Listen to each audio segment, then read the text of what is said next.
Senhor, nós te agradecemos pelo grande privilégio que temos em iniciarmos este culto ao Senhor, o único que é digno de ser cultuado, adorado, louvado e engrandecido, porque só Tu és Deus em cima nos céus e sobre a terra, Senhor. Muito obrigado, Pai, porque Tu abriste a porta, o véu do tempo foi rasgado de alto a baixo, Senhor. Temos agora em Cristo Jesus o livre acesso para estarmos diante de Ti com louvores, adorações, com ações de graça e com intercessões e súplicas, Senhor. Nos dê a Tua bênção no decorrer deste culto, que tudo quanto for feito aqui esteja na direção do Teu Espírito e seja para a glória do Teu nome, Pai. Em nome de Jesus, amém.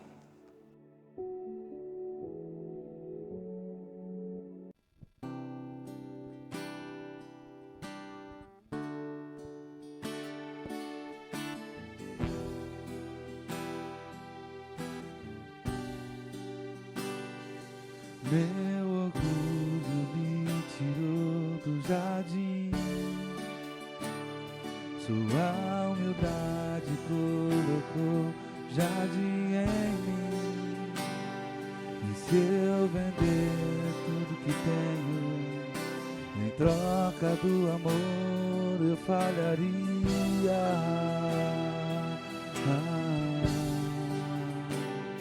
Pois o amor não se compra, nem se merece. O amor se ganha, de graça o recebe. Eu quero conhecer Jesus. Eu quero conhecer Jesus. Eu quero conhecer Jesus. Eu quero conhecer Jesus. E ser achado O nele. orgulho me tirou do jardim, sua humildade colocou jardim em mim. E se eu vender tudo que tenho, em troca do amor eu falharia.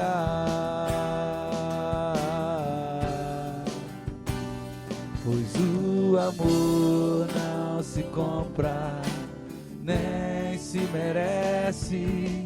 O amor se ganha, de graça o recebe. Eu quero conhecer Jesus. Eu quero conhecer Jesus. Eu quero conhecer Jesus. Eu quero conhecer Jesus.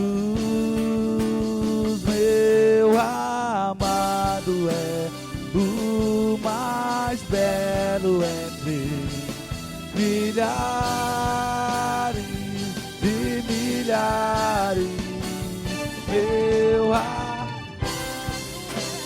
o mais belo entre milhares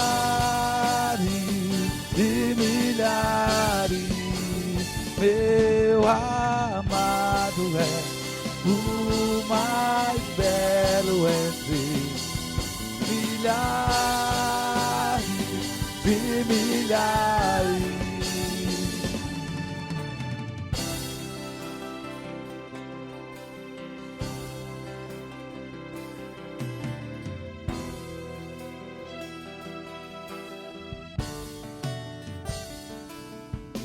Yeshua,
milhares. Meu amado é o mais belo entre milhares e milhares. Meu amado é o mais belo entre milhares e milhares.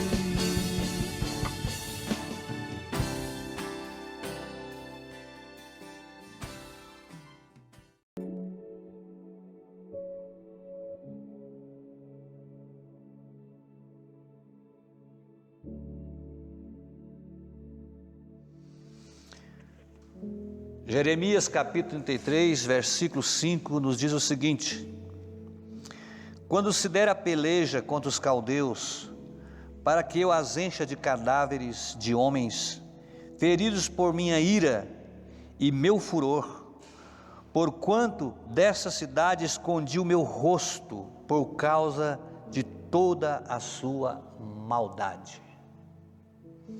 Louvado seja o Senhor. Parece incrível quando João escreveu em suas cartas dizendo que Deus é amor. E realmente Deus é amor. A maior prova, diz-nos as Escrituras, de que o amor de Deus é tão grande e infinito, é o fato de Ele ter enviado o seu Filho Jesus Cristo para morrer na cruz do Calvário, derramando o seu sangue para a purificação dos nossos pecados, para nos reconduzir à sua presença aqui neste mundo e para a eternidade. Essa é uma prova do grande amor de Deus existente. No entanto, vemos o próprio Deus dizendo que encheria a cidade de Babilônia de cadáveres, que Ele usaria da sua ira, do seu juízo contra aquela geração. Parece algo paradoxo, mas não é. O próprio Jesus disse que o salário do pecado é a morte, mas o dom gratuito de Deus é a vida eterna em Cristo Jesus.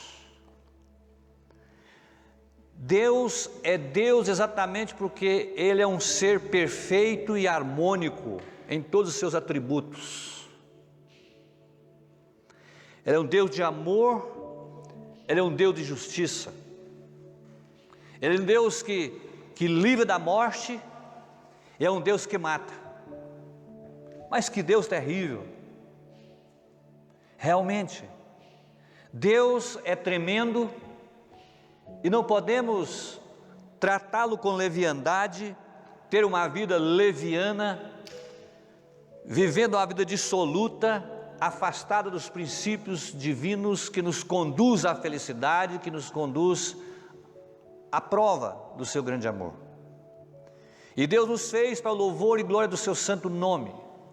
E mesmo quando pecamos, porém quando nos arrependemos de fato, eis que o perdão do Senhor vem sobre nós, e a nossa paz é reatada, e a sua misericórdia passa a estar sobre o ser humano. Aqui, nesse texto, no contexto desse texto lido, capítulo 5 de Jeremias 33, ele fala que encheria a cidade de mortos, de cadáveres, e que usaria a sua ira, o seu furor contra aquela cidade. Qual seria o motivo de Deus estar irado? Mas ira é algo pecaminoso, não é Deus santo?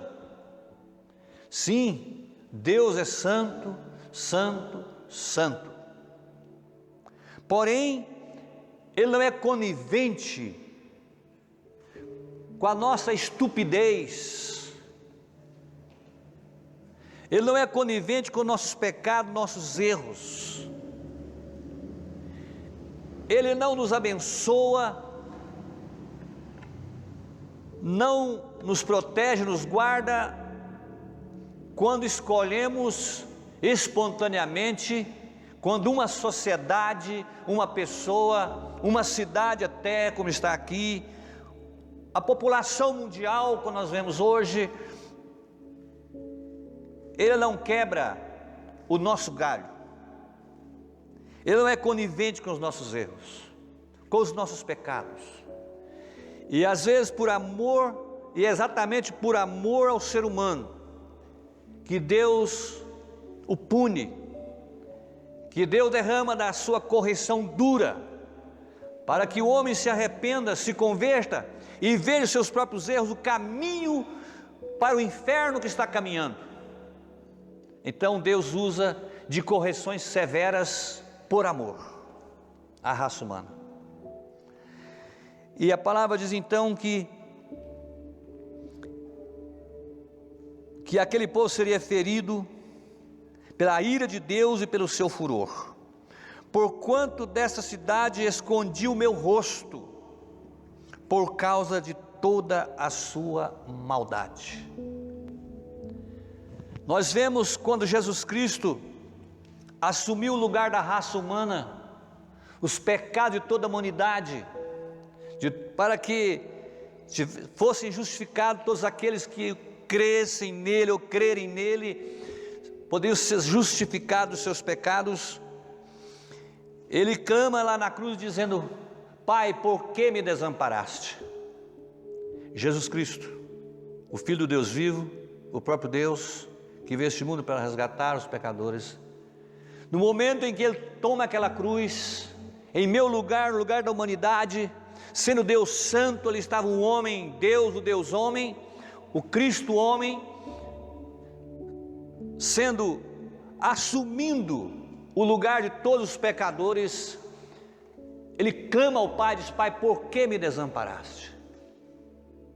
É como se nós pudéssemos interpretar da seguinte forma: no momento em que Jesus assume naquela cruz os pecados de todos, Deus vê nele o pecado da humanidade, e Deus, sendo santo, Ele vira o seu rosto contra o seu Filho, ou seja, contra os pecados da humanidade que Ele representava naquele momento. E aqui o Senhor disse que estaria virando o seu rosto contra os habitantes daquela cidade, por causa de toda a sua maldade. Deus é lindo, maravilhoso, perfeito, misericordioso, amoroso, misericordioso, eternamente pronto a nos perdoar, nos receber, nos conduzir, nos redimir, nos restaurar, nos livrar do que está ocorrendo hoje no mundo, no nosso Brasil, na nossa cidade. Deus está realmente com seus olhos voltados para nós. Mas qual deve ser a nossa posição diante de Deus, mediante a situação em que vivemos? Acredito que estamos vivendo uma situação tal qual ao povo do contexto bíblico aqui, que o Senhor virou o rosto contra aquele povo, por causa da maldade, por causa do pecado, da obstinação, pela carnalidade, pela ganância, pelo desamor, pela injustiça, pelas batalhas travadas entre segmentos, entre seres, entre nações, e até dentro das próprias famílias, e uma tendência totalmente depravada, voltada para as práticas que são, aos olhos do Senhor, coisa horrenda, fruto da própria escolha de um homem afastado de Deus. Mas um dia o Senhor requererá. Eu acredito que nesse momento é um momento que Deus está requerendo das nossas vidas, da população mundial, eu diria da população do Brasil, da população da nossa cidade, Catas Altas e todas as cidades onde estão nos ouvindo. Deus está requerendo de nós uma posição de arrependimento, de buscar com o coração arrependido, com temor, porque tem sinalizado com a sua ira e o seu furor com o que está acontecendo. E as Escrituras dizem: que se queixa o homem, queixe-se de seus próprios pecados. Nós não temos de que queixar, não temos de dizer que a culpa é de A, de B, dessa ou daquela pessoa, ou situação, ou circunstância, não. De que devemos queixar? Dos nossos próprios pecados, e retornarmos a um Deus que está derramando a sua ira em decorrência da maldade do nosso coração, da humanidade, mas eis que Ele está pronto a acalentar, a curar e a restaurar aqueles que se voltarem para Ele. Por isso, o capítulo 3 desse mesmo capítulo diz assim: o Senhor dizendo para nós neste momento: invoca-me e te responderei, anunciar-te-ei coisas grandes e ocultas que não sabes. Senhor. Então, por trás de uma catástrofe, Deus está preparando uma bonança. Depois da tempestade vem uma bonança, depois de um sofrimento como nós estamos passando, Deus, o projeto de Deus, a vontade do Senhor é que a humanidade se volte a Ele e reveja suas vidas, volte o coração arrependido, em clamor de arrependimento, de quebrantamento diante dEle, para que Ele retire a sua disciplina, a sua ira e o seu furor, e derrama sobre a humanidade a sua graça e o seu grande amor, que nós recebemos quando nos arrependemos dos nossos pecados. Ele disse: clama e respondeste-ei.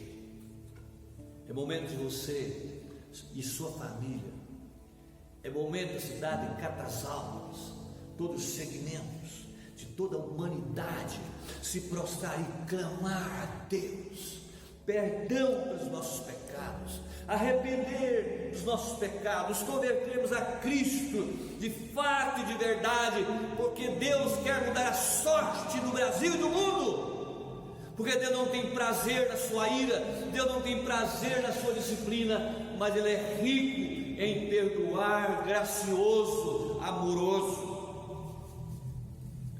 E continua a palavra dizendo: porquanto dessa cidade escondi o meu rosto, por causa de toda a sua maldade. O que fazermos para que o Senhor volte o seu rosto a nosso favor, os seus olhares a nosso favor? É quando nós nos voltamos para Ele, nos convertemos a Ele. A humanidade está andando de costas viradas para Deus, praticando suas práticas pecaminosas e horrorosas. Mas quando nos voltamos de frente para Deus, confessamos nossos pecados e abandonamos, o Senhor nos purifica de todos os nossos pecados e restitui a nós todo o prejuízo que veio sobre nós em decorrência dos nossos erros. Ele restaura todas as coisas, Ele muda a sorte do pecador, de uma nação, de um povo, de uma cidade. Quando essa cidade está caminhando para o mal e volta, se converte a Deus, se arrepende, Deus muda a sorte e o destino agora para o bem, e restitui a sua graça, aquilo que nos foi roubado em consequência da própria punição de Deus por causa dos nossos pecados, as consequências dos nossos pecados. Deus então começa a abençoar quando nos voltamos para Ele, quando clamamos por Ele. E assim diz a palavra do Senhor: eis que lhe trarei a ela saúde. Sim. Veja, um Deus que está derramando sua ira e seu furor, enchendo as cidades de cadáveres, por causa da maldade dos nossos corações, dos seus corações. Uma vez que clamarmos ao Senhor e de todo o nosso coração, Ele se deixará encontrar por nós e virá ao nosso encontro. Então começa uma nova história de uma restauração. E lhes tirarei, diz a palavra assim: porquanto dessa cidade escondi meu rosto, Eis que lhe trarei a ela agora saúde e cura, e o sararei. Pastor, é exatamente isso que nós precisamos. Nós precisamos que o Senhor suspenda a sua ira, suspenda o seu juízo, em consequência da nossa desobediência a Ele e a sua palavra. É isso que nós precisamos, para que Ele agora volte para nós com o seu amor, agora levante os cadáveres caídos e agora restaure todas as coisas e mude a nossa sorte, dê saúde e repreenda o furor derramado sobre a humanidade e derrame a sua graça. A promessa do Senhor é esta, para que eles se voltam para Ele, mesmo no pior momento da ira de Deus. A promessa dele é perdoar e fazer tudo novo. Então continua a palavra dizendo: restaurarei a sorte de Judá e de Israel, e os edificarei como no princípio. Que coisa linda! Clama-me e responder-te-ei. E a palavra diz: buscar-me-eis e me achareis, quando me buscardes de todo o vosso coração. Não é algo religioso, não é uma penitência, não é uma boa intenção, não. É buscarmos a Ele de todo o nosso coração, é arrepender de fato e de verdade, aceitar Jesus como nosso Senhor e o nosso Salvador, porque só o sacrifício de Cristo na cruz do Calvário pode aplacar a ira de Deus contra a humanidade. Então é Jesus Cristo. Restaurarei a sorte de Judá e de Israel, e os edificarei como no princípio. Purificá-los-ei de toda a sua iniquidade com que pecaram contra mim, e perdoarei todas as suas iniquidades com que pecaram e transgrediram contra mim. Veja, retornemos a Deus. Brasil, ser humano de toda a face da terra, Deus é o Senhor que contempla individualmente cada pessoa que já existiu, que existe, que existirá, porque Deus é onisciente, Ele é Senhor e tudo está sob o seu controle. Voltemos para o Senhor, porque Ele quer mudar a nossa sorte, Brasil. Ele quer mudar a nossa sorte, amadas famílias que nos assistem. Ele quer mudar a nossa sorte, amada cidade de Cantas Altas. Ele quer mudar a nossa sorte. Quando nos buscar de todo o nosso coração, então haveremos de encontrá-lo, e Ele perdoará, e Ele nos restituirá, e Ele nos curará, como era no princípio. Esta é a palavra de Deus. Deus está com os braços estendidos, esperando que haja gritos de arrependimento, gritos como clamou o cego de Jericó: Jesus, filho de Davi, tende misericórdia de mim. Então Jesus o ouve em meio à multidão e manda buscá-lo, e restitui a sua vista, e cura, ele passa a ver, tirou-lhe a cegueira, espiritualmente dizendo, os seus olhos foram abertos, nossos olhos são abertos quando nos convertemos a Cristo, e passamos a seguir um caminho que é de luz, porque Cristo é luz inacessível. Deixamos as trevas e andamos na santidade do Senhor. Eis então que Ele muda a nossa sorte e nos destina ao sucesso, à vitória, a vencer a crise do momento, as crises da vida que enfrentamos. É indo, nos retornando ao Senhor, para que Ele realmente mude a nossa sorte. Deixamos esta palavra como palavra de Deus, de consolo e de responsabilização, de responsabilidade para todos que estão ouvindo a palavra do Senhor, e de consolo ao mostrar que Deus está esperando você, esperando o mundo, esperando aqueles que acham que são uma coisa. Não, só há um que é o grande eu sou, o Deus onipotente que criou todas as coisas, e sem Ele não podemos chegar a lugar nenhum. O poder da vida e da morte está nas mãos dele. Então temos que retornar a ele com o coração arrependido e quebrantado. É a palavra de consolo. Ele te aguarda. Família, papai, mamãe, adolescentes, jovens e crianças. Oh, sociedade brasileira, por que tanta devassidão? Eis as consequências, mas o Senhor está nos chamando. Acorda, Brasil, arrepende-te, eu mudarei a vossa sorte, em nome de Jesus Cristo.